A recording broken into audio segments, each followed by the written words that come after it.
Muy buenas noches a todos, deseando que estén bien. Vamos a leer en el libro de Hebreos, vamos a contemplar el libro de Hebreos, capítulo 1. Un querido hermano le preguntaron qué libro le gustaría tener si estuviese preso. Él dijo, si llego a caer preso, el libro que me gustaría que me trajeran es el libro de los Hebreos. Y le preguntaron por qué. Porque en este libro es el libro que habla más acerca de la persona del Señor Jesucristo. Es un libro que es cristocéntrico, 100%. Todo lo que hay aquí tiene que ver con la majestad, con la magnificencia de nuestro gran Salvador, el Señor Jesucristo. De manera que es un libro muy bueno para resucitar muertos, como también para restaurar a santos. Y este es el tema que vamos a ver como introducción hoy día. Dice aquí en el verso 1, Hebreos 1:1, dice, Dios, habiendo hablado muchas veces y de muchas maneras en otro tiempo a los padres por los profetas, en estos postreros días nos ha hablado por el Hijo, a quien constituyó heredero de todo y por quien asimismo hizo el universo, el cual siendo el resplandor de su gloria y la imagen misma de su sustancia, y quien sustenta todas las cosas con la palabra de su poder, habiendo efectuado la purificación de nuestros pecados por medio de sí mismo, se sentó a la diestra de la majestad en las alturas, hecho tanto superior a los ángeles, cuanto heredó más excelente nombre que ellos. Hasta ahí vamos a leer. Este libro realmente no es una carta, porque usted, no sé si se ha dado cuenta, las cartas del Nuevo Testamento tienen una salutación, un saludo, aparece el autor de la carta y también tiene una estructura que es típica de las cartas y al final una despedida en esa carta. Pero este libro no tiene este bosquejo de ser una carta, más bien es un sermón. Es como si alguien hubiese escrito lo que alguien estaba predicando. No aparece el autor, no tenemos ningún antecedente, hay mucha especulación quién pudo haber sido el autor y el Espíritu Santo lo preservó para que nadie suponga quién es el autor. Y tampoco tiene remitente, porque todas las cartas van dirigidas a los romanos, a los gálatas, a los efesios, a los filipenses. Esta carta no va dirigida a nadie. Y el tema central de este libro aparece de sopetón. Inmediatamente el escritor comienza hablando de la autoridad de la persona del Señor Jesucristo. ¿Ya? Y el título que tiene la carta, o el sermón, dice Hebreos, ¿ya? Y usted lee todo este escrito, todo este libro, y en ninguna parte aparece el nombre Hebreos. No, no se le menciona en ninguna parte como tal a los hebreos. De manera que el título es muy sugerente. En los antiguos manuscritos está conservado como a los hebreos, ¿ya? Y en el interior nunca se dirige a los hebreos. Ahora, ¿qué significa ese nombre? Es muy sugerente y es muy bueno que esté porque el Espíritu Santo lo dejó. Por primera vez en la Biblia se le llama así a Abraham. A Abraham se le llama el hebreo, ¿ya? Y literalmente este vocablo hebreo significa los que vienen del otro lado del río. Eso significa el vocablo hebreo. Y se usa para indicar a los que cruzaron. Y se entiende que el río es el Éufrates, porque Abraham venía de allá del otro lado del Éufrates, venía de Mesopotamia, ¿ya? y se usa para indicar a los que cruzaron. Y aquí, en este sermón, está usado para referirse a los que cruzaron del paganismo a la fe verdadera, de una religión falsa a la verdadera fe basada en la persona del Señor Jesucristo.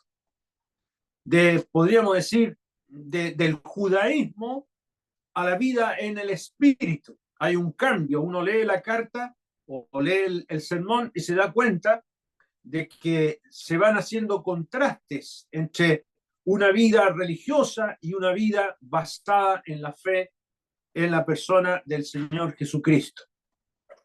Pero a los remitentes, que sabemos que parecen ser judíos, parecen ser personas que estuvieron allí en el tiempo bajo la persecución de Nerón.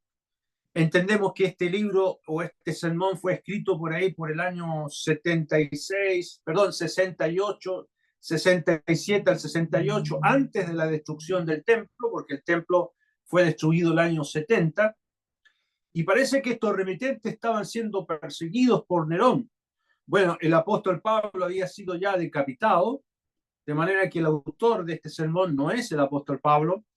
También Pedro había sido crucificado boca abajo, y estos cimientos de las personas en quien ellos confiaban se habían desmoronado y había un bajón, un desánimo generalizado.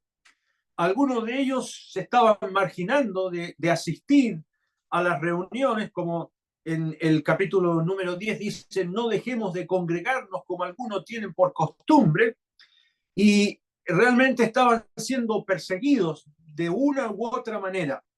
Entonces, el autor de este sermón se dirige a estos que pareciera que cruzaron por la fe, ahí está el concepto del título, pero que volvieron atrás, estuvieron brillando por su fe, la luz del Evangelio por el Espíritu llegó a sus almas, pero retrocedieron.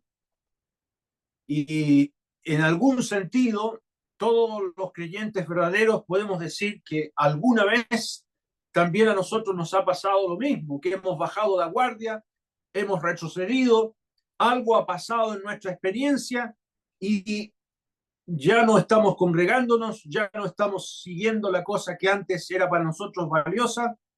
Y aquí hay dos posibilidades. Y este sermón enfrenta esta realidad, dos posibilidades. Número uno, es posible que nunca fueron convertidos, nunca fueron salvados.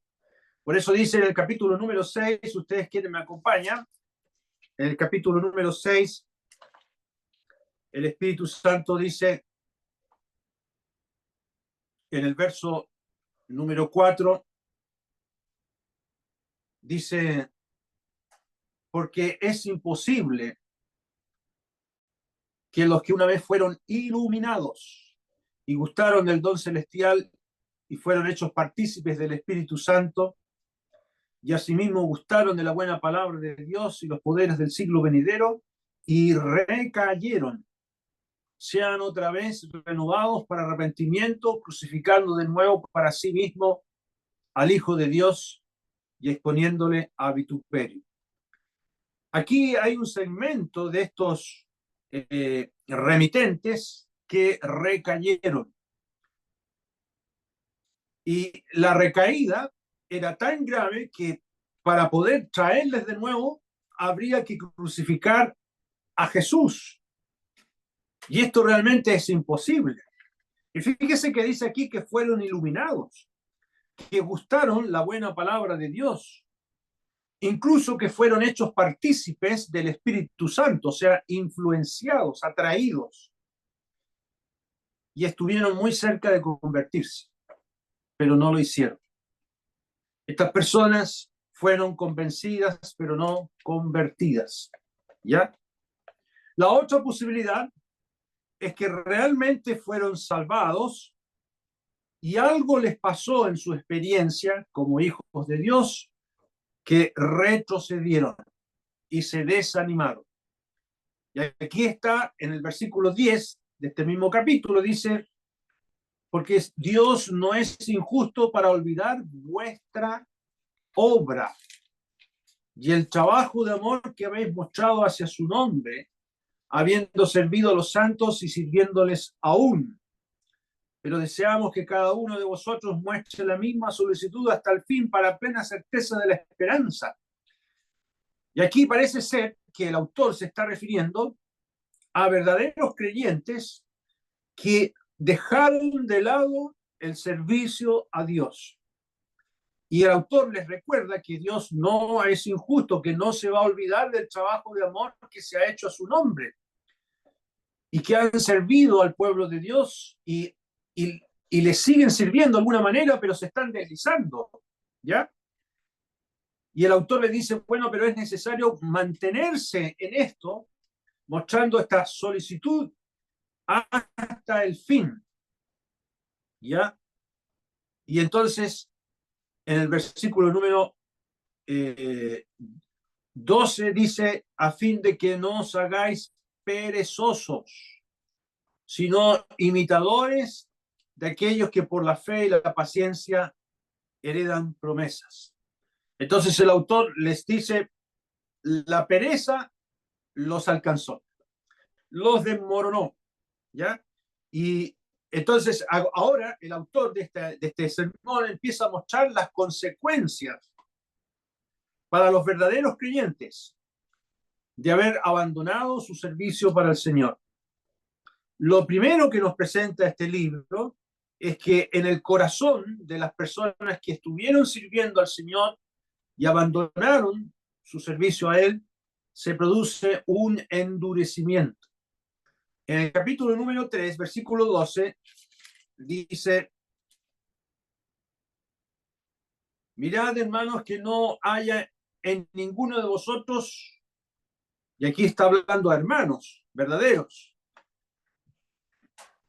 no haya en ninguno de vosotros corazón malo de incredulidad para apartarse del Dios vivo.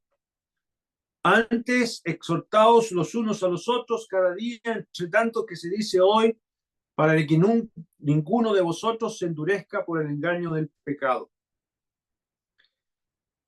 Y aquí, hermanas y hermanos, y ahora me dirijo a los verdaderamente creyentes,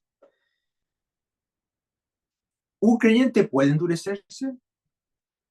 Yo me acuerdo una vez, hace muchos años atrás, ahí en San Felipe, en una de las visitas que hacía cuando iba a ver a mis papás en San Felipe, había un hermano joven que lo eché de menos, yo lo quiero mucho a él, en San Felipe, y pregunté a uno de los ancianos ahí en San Felipe si podía ir a ver a este hermano que no lo veía. Y aquel hermano con mucha sabiduría me dijo, hermano Camilo, el deseo que usted tiene es muy bueno, pero le recomiendo que no vaya todavía. ¿Y por qué? Porque está endurecido. Y yo no entendí eso. Y no entiendo, hermano, explíqueme eso. Mire, cuando un creyente se aparta de las cosas del Señor, se produce una dureza en el corazón. Es como un témpano. Ese creyente no lee la Biblia, no ora, no se congrega. Ese creyente tiene apagada la luz. La luz de la gracia de Dios no le llega. Entonces tenemos que esperar, me dijo. Y gracias a Dios que después me encontré con este hermano ya restaurado, estaba en la asamblea. Entonces, aquí tenemos este peligro del endurecimiento en que el creyente puede caer. Y eso hace que el creyente se ponga tardo para oír. Capítulo 5. En el capítulo número 5, versículo número 11, dice, acerca de esto tenemos mucho que decir y difícil de explicar por cuanto os habéis hecho tardos para oír. ¿Eh? Los creyentes estaban tapando sus oídos a la verdad. Los visitaban en sus casas para decirle, hermano, mire, tenga cuidado con esto, no había caso, tardos para oír. Y, por supuesto, al hacerse tardos para oír, el tercer peligro es dejar de alimentarse de la doctrina de Cristo. Versículo 12. Porque debiendo ser ya maestros después de tanto tiempo, tenéis necesidad de que se os vuelva a enseñar cuáles son los primeros rudimentos de la palabra de Dios, y habéis llegado a ser tales que tenéis necesidad de leche y no de alimento sólido. O sea, estos creyentes se quedaron en el kindergarten, no crecían espiritualmente y por consecuencia, al no crecer espiritualmente, no tenían ninguna aspiración espiritual, tampoco la esperanza del regreso del Señor. Aquí ya en el capítulo que sigue, que ya leímos algo, en el capítulo 6, en el versículo número 10, como ya dijimos, el escritor les dice que Dios no es injusto para olvidar el trabajo de amor, etcétera. Y en el verso 11 dice, pero deseamos que cada uno de vosotros muestre la misma solicitud hasta el fin para plena certeza de la esperanza. ¿De qué esperanza? Del retorno del Señor. En el capítulo número 10 dice el versículo número 37, porque aún un poquito, y el que ha de venir, vendrá y no tardará. Entonces el autor de esta carta les remueve en el corazón de ellos esta esperanza, sigue vigente. Falta poquito. Y el que ha de venir, vendrá y no tardará. Mas el justo vivirá por fe, y si retrocediere, lo que estaban haciendo ellos, no agradará mi alma. Y luego dice el autor de este sermón, pero nosotros, se incluye él, nosotros no somos de los que retroceden para perdición, sino de los que tienen fe para preservación del alma. Y yo creo, hermanos, es mi consideración, que el autor de este sermón es uno de los ancianos de la iglesia en Roma, porque va escrito a creyentes que estaban en Roma, perseguidos, que con todo amor los quiere recuperar.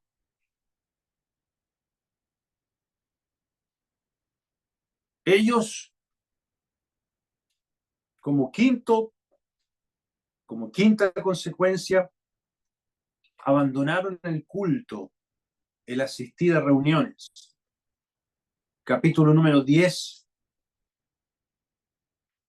en el verso número 25.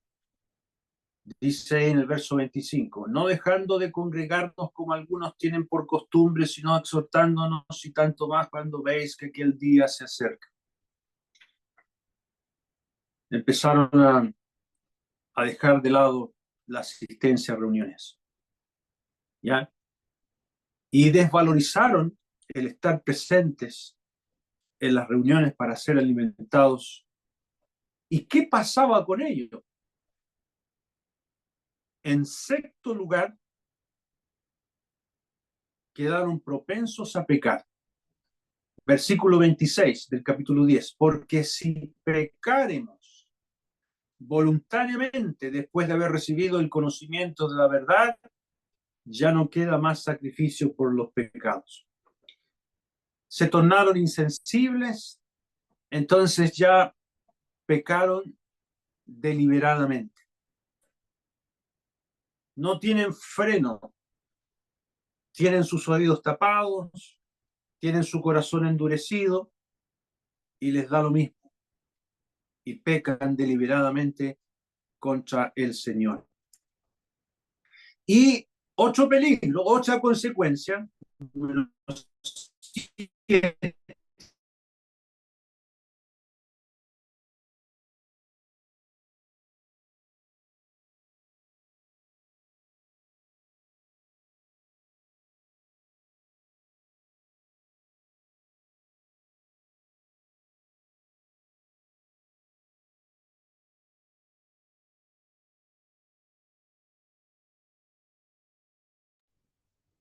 Se pegó, hermano.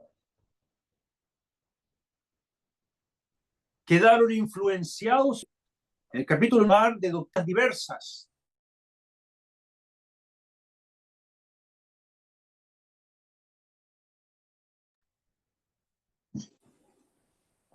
Aquí estoy de vuelta. ¿Me escuchan? Sí. Se cayó mi sistema. Ah, ya.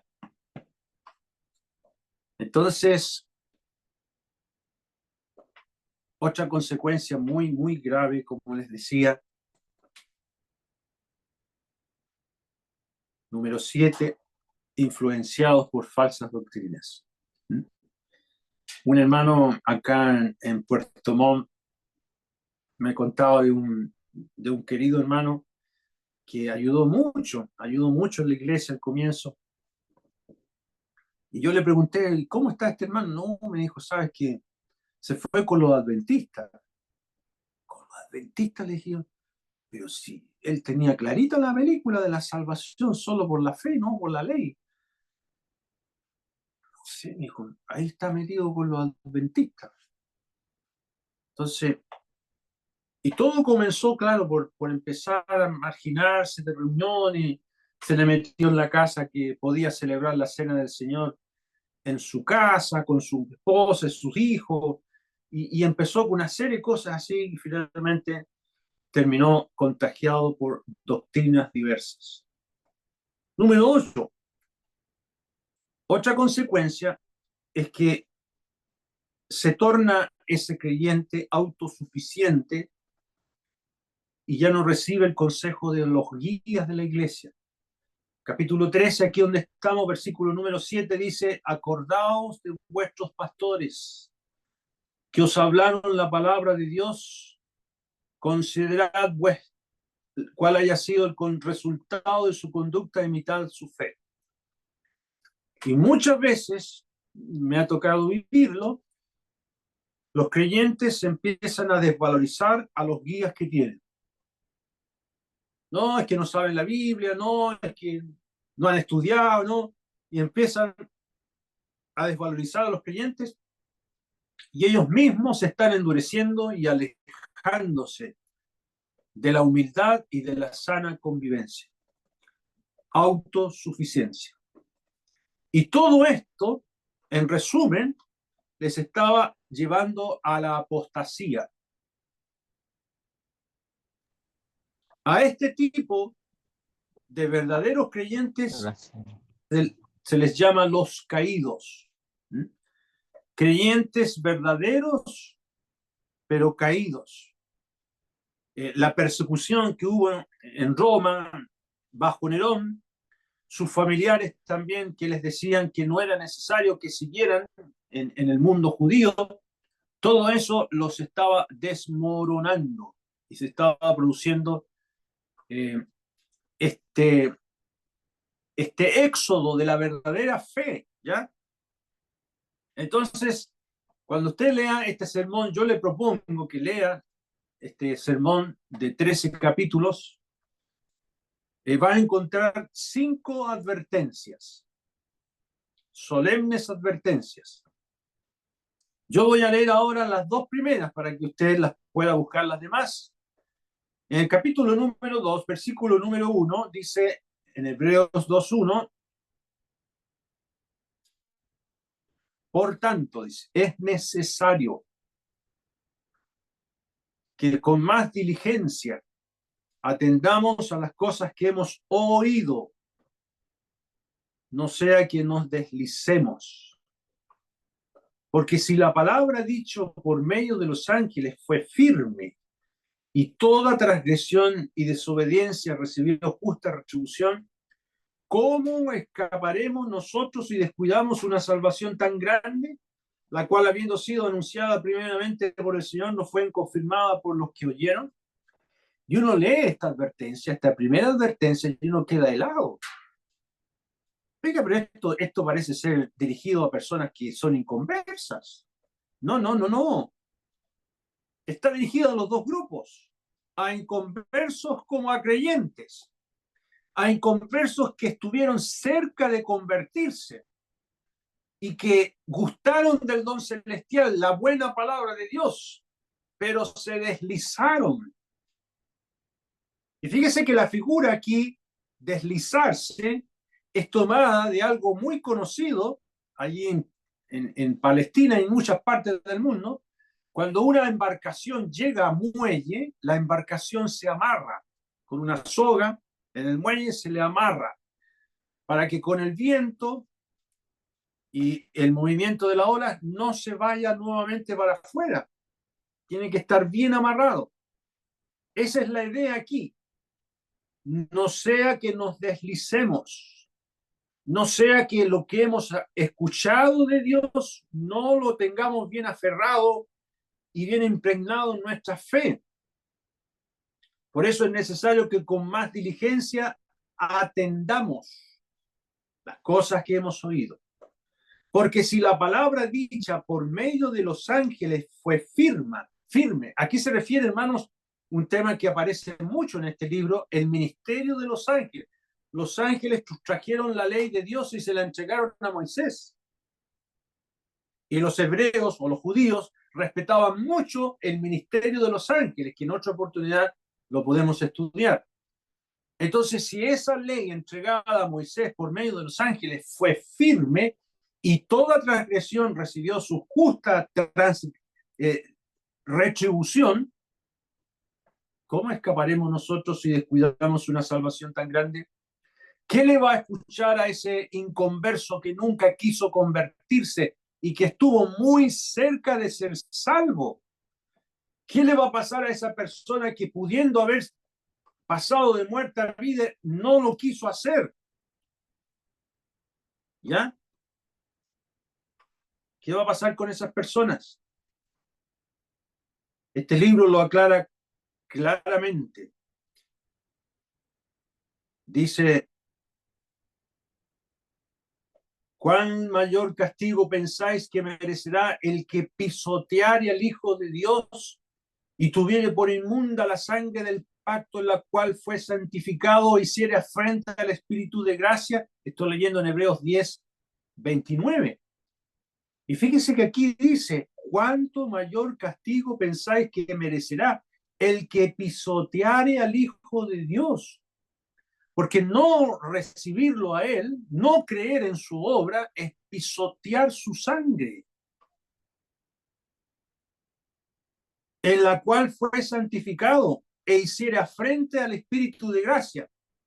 O sea, esto no se está refiriendo aquí a personas convertidas, sino a personas que estuvieron cerca de ser salvos.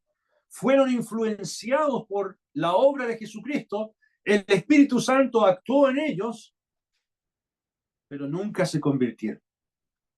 Y usted me dirá, pero hermano, ¿cómo el Espíritu Santo puede influenciar a, a personas? Yo recuerdo, hermanos, lo que el apóstol Pablo enseñó acerca del creyente casado con un inconverso. Dice, porque el marido incrédulo es santificado en la mujer y la mujer incrédula es en el marido. Pues de otra manera vuestros hijos serían inmundos mientras que ahora son santos. Un creyente santifica a sus hijos o a su cónyuge inconverso porque está orando por él. Está influenciando, el Espíritu Santo está trabajando en ellos. Y muchas veces esas personas escuchan de la fe de esta persona creyente, a veces asisten a reuniones, vienen los hijos a la escuela dominical, pero no se convierten. Han sido santificados, influenciados, iluminados y no se convierten. Lo que le espera a estas personas que pisotearon la sangre del Señor Jesucristo es horrenda cosa, es caer en las manos del Dios vivo. Pues conocemos a aquel que dijo, mío es la venganza, yo pagaré, dice el Señor, y otra vez el Señor juzgará a su pueblo. Entonces el autor de este sermón va dando estas advertencias. Ahora, en el caso de un verdadero creyente, ¿qué le puede pasar? Aquí hemos leído en el capítulo número 2, dice ahí, en el verso número 3, ¿cómo escaparemos nosotros si descuidamos una salvación tan grande? ¿Qué le puede pasar a un creyente verdadero? ¿Puede perder su salvación? No, la salvación no se pierde. Pero sí hay disciplina. Y en el capítulo número 12, esta carta, el autor dice en el verso número 5, y habéis ya olvidado la exhortación que como a hijos se os dirige diciendo, hijo mío, no menosprecies la disciplina del Señor, ni desmayes cuando eres reprendido por él, porque el Señor al que ama disciplina y azota a todo aquel que recibe por hijo. Si soportáis la disciplina, Dios os trata como a hijos, porque ¿qué hijo es aquel a quien el Padre no disciplina? Pero si se os deja sin disciplina, de la cual todos han sido participantes, entonces sois bastardos y no hijos. Dios disciplina a sus hijos, pero al inconverso no lo disciplina, porque no es su hijo. Y si una persona dice que es creyente, que es hijo de Dios, y vive en adulterio, vive mintiendo, vive estafando, vive haciendo trampa, vive haciendo lo que quiere y no recibe disciplina, no es hijo de Dios.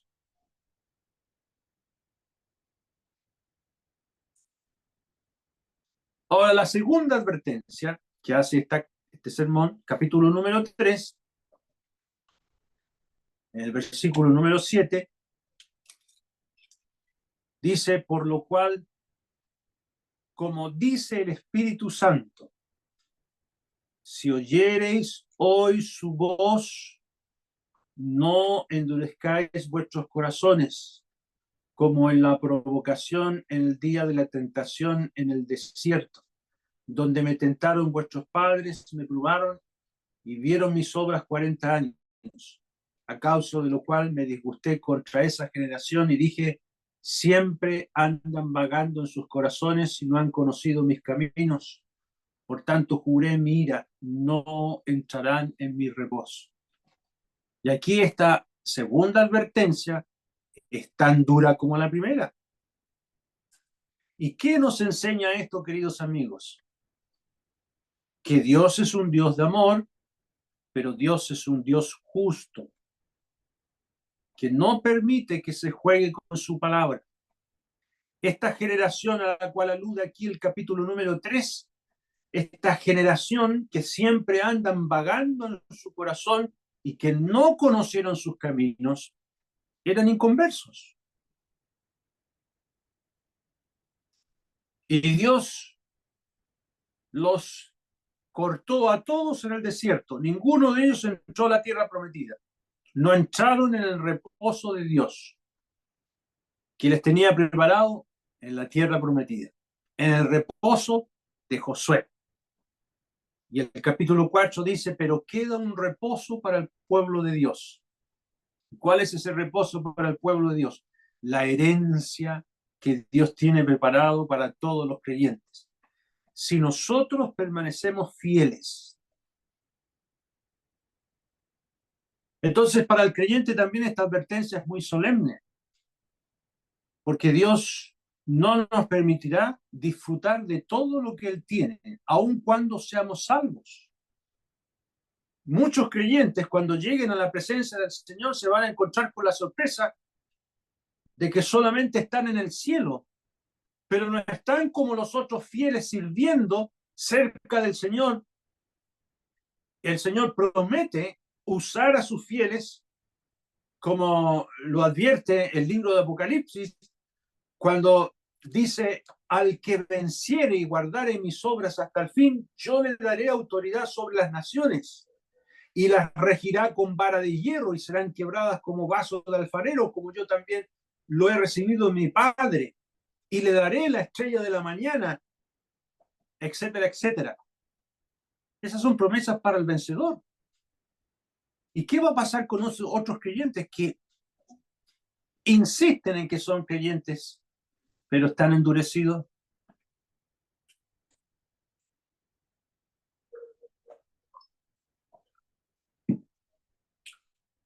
Bueno, son 5 advertencias solemnes.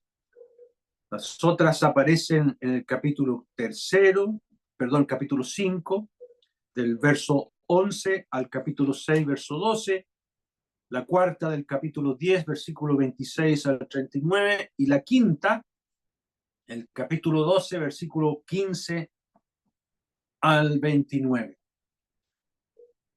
Y el peligro que hay es escuchar a Dios y no obedecer. Y en el capítulo 12 de Hebreos capítulo 12, versículo 25, dice, mirad que no desechéis al que habla. ¿Quién es el que habla? No sabemos el autor. El que habla es tanto el Hijo, el Padre y el Espíritu Santo en este sermón. Mirad que no desechéis al que habla, porque si no escaparon aquellos que desecharon al que los amonestaba en la tierra, mucho menos nosotros, si desecháremos al que amonesta desde los cielos. Aquí el autor, con mucha claridad, está diciendo que Dios no va a hacer la vista gorda. Y aquí me refiero ahora a mis queridos hermanos, entre los cuales yo también me incluyo. Dios no va a hacer la vista gorda si nosotros cedemos a la tentación de marginarnos, de ser fiel, de vivir en el pecado. Dios no va a dejar de disciplinarnos.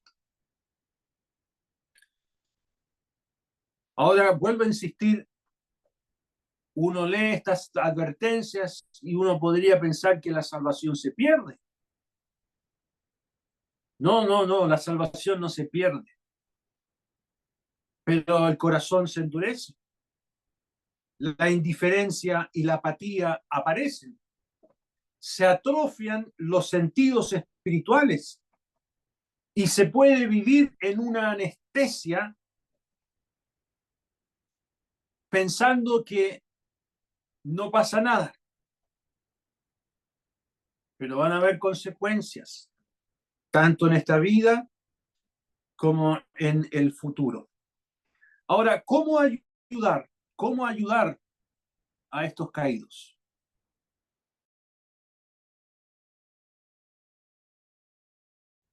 ¿Qué es lo que hace el autor de este sermón? La única manera es mostrando quién es Jesús. Y hay 7 credenciales en los primeros versículos del capítulo número 1. Las vamos a leer rápidamente. Vamos al capítulo número 1 de Hebreos, en el verso número 1. La primera credencial. Aquí tenemos al vocero y heredero de todo. Dios, habiendo hablado muchas veces y de muchas maneras en otro tiempo a los padres por los profetas, en estos postreros días nos ha hablado por el Hijo, a quien constituyó heredero de todo. Aquí está la voz autorizada, la voz del Hijo. Todo lo anterior, todo lo del Antiguo Testamento, el tabernáculo, las figuras, los sueños, todo aquello apuntaba hacia el Hijo. Ahora nos ha hablado por el Hijo, ¿ya? Ahí cuando dice en el versículo número 2, en estos postreros días nos ha hablado por el Hijo. El artículo él no está, dice nos ha hablado por Hijo. Y usted me dirá, ¿y qué significa eso? Pareciera significar, queridos amigos y hermanos, que al no estar el artículo, significa que todo lo que hay en el Hijo, en su persona, está presente todo el Antiguo Testamento. En él está el tabernáculo. En él está las avecillas que el leproso ofrecía cuando era purificado. En él está todo lo que los profetas vieron. La persona del Hijo, el Hijo en sí, era la voz viviente de Dios mientras estaba aquí en el mundo. ¿Ya? Entonces, obedecer a la voz del Hijo equivale a obedecer a la voz de Dios. Y esto era uno de los errores de aquellos remitentes de este libro. Ellos no estaban dándole importancia al Hijo, pensaban que era un ángel, algo así, que podía hablarnos de Dios, pero no era tan importante, no lo valoraban como Dios. Y el autor de este sermón les presenta quién es el Hijo, porque Él es el heredero de todo, dice ahí el versículo número 2, a quien constituyó heredero de todo. El Señor Jesucristo recibió del Padre todas las cosas suyas en su mano. ¿Recuerdan ustedes cuando el Señor Jesucristo estaba junto a los discípulos en el aposento alto? Dice, sabiendo Jesús que el Padre le había dado todas las cosas en las manos y que había salido de Dios y a Dios iba. Y esta porción es una cita del Salmo número 2. En el Salmo número 2, en el versículo número 7, nos dice, yo publicaré el decreto. Jehová me ha dicho, mi hijo eres tú, yo te engendré hoy. Pídeme, le dice el Padre al Hijo, y te daré por herencia las naciones y como posesión tuya los confines de la tierra. Y esto el Padre se lo dijo al Hijo en la eternidad. Todas las cosas que hay son tuyas, pídemelas.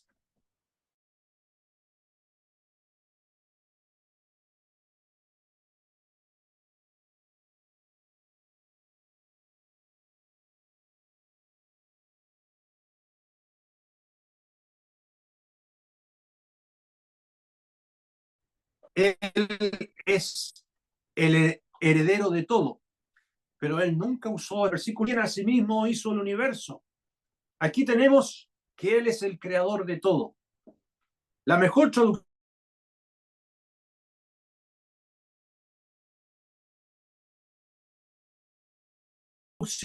dice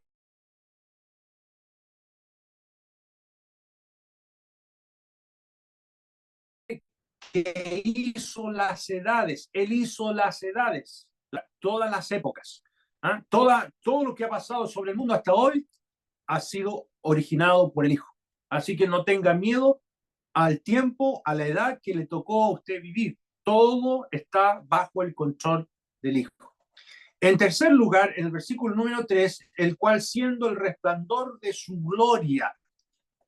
Aquí tenemos que el Hijo es el resplandor de la gloria de Dios, porque el Hijo irradia quién es Dios el Padre. En él, porque es Dios, está esa cualidad de irradiar. Por eso él dijo, el que me ve, ve al que me envió. Juan 12:45. Cristo nos trae el resplandor glorioso del Padre. Y también les dijo a sus apóstoles, el que me ha visto a mí, ha visto al Padre. ¿No crees que yo soy en el Padre y el Padre en mí? Y cuando los discípulos veían al Señor Jesucristo, a quien estaban viendo es al Padre. Él refleja, es el resplandor de la gloria del Padre. Y dice también, en cuarto lugar, en versículo número 3, la imagen misma de su sustancia. Esto es maravilloso. El ser de Cristo, su esencia es la imagen misma de la esencia de Dios. Él es Dios. Como lo dice el apóstol Pablo en la carta a los Colosenses, capítulo 1, versículo 15, Él es la imagen del Dios invisible, el primogénito de toda creación. Él es la exacta réplica de Dios. Por tanto, nada hay diferente en el Hijo respecto del Padre. Todo lo que nosotros vemos del Hijo es lo que hay en el Padre. Y por eso nosotros los creyentes estamos completos en Él. Tener fe en Cristo significa tener fe en Dios. El que oye mi palabra, dijo él, o oye la palabra del que me envió, tiene vida eterna. ¿Por qué? Porque Él es la exacta representación del Padre. Número 5, aquí en el versículo número 3 también dice, y quien sustenta todas las cosas con la palabra de su poder. Fíjese que este vocablo sustentar es mantener y conducir. No es como el Atlas. Me acuerdo que mi papá tenía en casa una enciclopedia donde yo siempre la examinaba y aparecía Atlas, este dios griego que en su espalda tenía el mundo soportándolo. No, esa no es la idea. La idea aquí es gestionar, gobernar todas las cosas para un fin determinado. Qué maravilloso es esto, queridos amigos. Él mantiene bajo control todo lo que sucede en el universo, como también en nuestro cuerpo. Él mantiene todas las cosas juntas, todas esas funciones involuntarias de nuestro ser. Los océanos se mantienen en sus lechos, los ríos desembocan en el mar, los cuerpos celestes mantienen sus órbitas. Y saben, todo lo que existe, existe porque Él lo mantiene con el poder de su palabra. Él sustenta todas las cosas con la palabra de su poder. Qué manera más sorprendente de decir esto. Podría haber dicho, Él sustenta todas las cosas con su poder y habría bastado. No, pero Él dice la palabra de su poder. ¿Por qué? Porque de sus labios su palabra tiene poder. Él fue el que dijo, sea la luz, y fue la luz. Él fue el que dijo algo y se hizo. Yo no sé si usted se acuerda cuando el Señor resucitó y apareció a los discípulos en el mar de Galilea. Y había un desayuno preparado para ellos. Había un pez y pan. ¿Cómo cree usted que hizo el desayuno? Él dijo desayuno y listo. Porque su palabra tiene poder. Pero nunca usó ese poder mientras fue hombre para sí mismo. Siempre lo usó para bendecir a otros. Ahora, número 6. Aquí en el versículo número 3 al final dice, habiendo efectuado la purificación de nuestros pecados por medio de sí mismo. Aquí tenemos la sexta credencial. Él puede dar limpieza y purificar el alma. El judaísmo nunca logró esto de purificar a alguien. Se ofrecían una y otra vez sacrificios que nunca podían quitar los pecados. Pero Cristo con un solo sacrificio hizo perfecto para siempre a los santificados. Dice el capítulo 10 de Hebreos, todo sacerdote está día tras día ministrando, ofreciendo muchas veces los mismos sacrificios que nunca pueden quitar los pecados. Hebreos 10:12 dice, pero Cristo, habiendo ofrecido una vez para siempre un solo sacrificio por los pecados, se ha sentado a la diestra de Dios. Y su sacrificio purifica el alma. Hace de esa persona una nueva criatura, le da una nueva orientación. Ese individuo ahora puede vivir una vida de plenitud confiando en el Señor a pesar de cualquier cosa que pueda ocurrirle.